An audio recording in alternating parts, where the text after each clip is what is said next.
আসসালামু আলাইকুম প্রিয় দর্শক, কেমন আছেন সবাই? আজকে এখন আপনারা জানেন এটি অক্টোবরের আজ ২৬ তারিখ। এখন কিন্তু এই যে ড্রাগন গাছ দেখছেন, এই ড্রাগন গাছকে ছেঁটে দিতে হবে।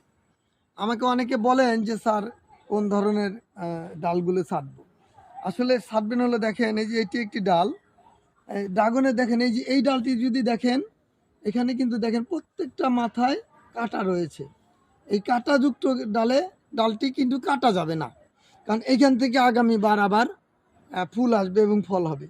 আপনি দেখেন আমার হাতে যেটি আছে এই গাছটি কিন্তু কোথাও কাটা নাই।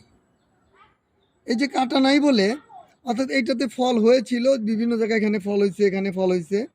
ফল হওয়ার পরে এটি পুরাতন হয়ে গেছে। ওই জায়গাগুলো আপনি দেখবেন এই যে যেমন এইটার মাথায় কাটা নাই, আমি এটা কেটে দিব।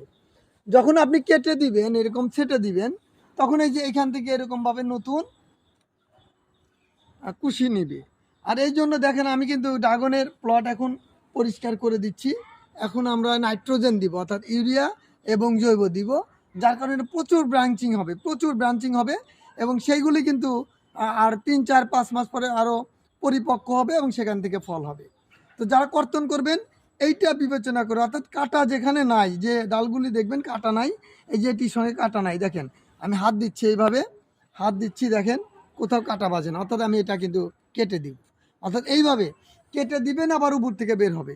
এইভাবেই কিন্তু ড্রাগন চাষ করতে হয় এবং ব্রাঞ্চিং বৃদ্ধি করতে হয়। সবাইকে ধন্যবাদ।